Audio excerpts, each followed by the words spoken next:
नाज़िर ठट्टी ज़िले के Mirpur साकरो girls high school में हेड मास्टरियाणी पारां मुबैना तौर ते हिंदू शागिर्दियाणियुनि खे मज़हब तब्दील लाइ ज़ोर भरण वारे मामले जी जांच लाइ टीम स्कूल पहुची वई आहे।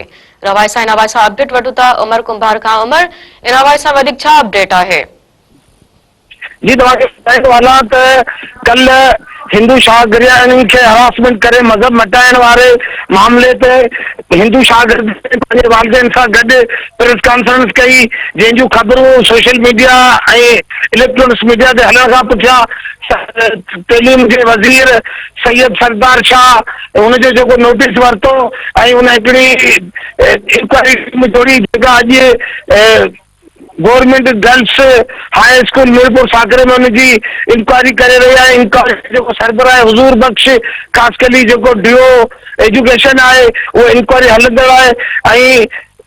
असांजी ॻाल्हि ॿोल थी हेड मिनिस्ट्रेस अदी गुलनाज़ जोखियो सां तो हुन चयो भाई मूं जेको सिर्फ़ पढ़ाई है, जेकॾहिं मूंखे इख़्तिलाफ़ पढ़ाइण जे लाइ चवंदा इख़्तिलाफ़ पढ़ाईंदीसि, पर मूं सिर्फ़ इस्लामियत पढ़ाई है, न मूं हुननि खे धिका ॾेई ॿाहिरि कढियो आहे, न ई हिननि ते मूं जेको वधीक हिननि ते टार्चर कयो आहे।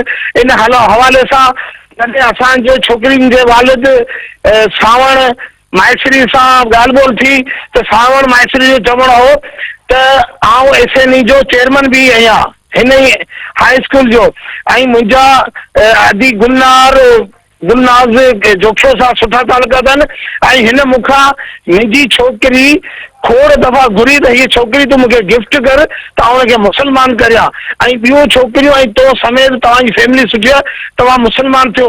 उन वधीक इल्ज़ाम हणंदे ॿुधायो त आहे बग़ैर हीअ असांजी छोकिरियुनि खे वर्गलाईंदी रहंदी आहे ऐं मज़हब मटाइण जो ज़ोर भरींदी रहंदी आहे, जॾहिं त अदी गुलनाज़ जो चवणु आहे त मूं अहिड़ो कुझु बि कोन कयो आहे। बाक़ी इंक्वायरी हलंदड़ आहे। हींअर छोकिरियुनि हिंदू नियाणियुनि जो ऐं हुननि जे वालिदैन ऐं हिते हिंदू पंचायत जा माण्हू पहुतल आहिनि, हुननि जा बयान जेको सो कलमबंद कया पिया वञनि।